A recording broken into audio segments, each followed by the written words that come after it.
நானும்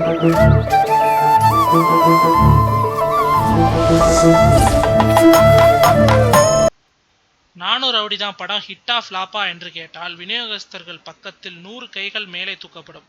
ஆனால் தூக்கிய கைகளை சிங்கிள் ஆளாக கீழே பிடித்து இழுப்பார் அப்படத்தின் தயாரிப்பாளர் தனுஷ்.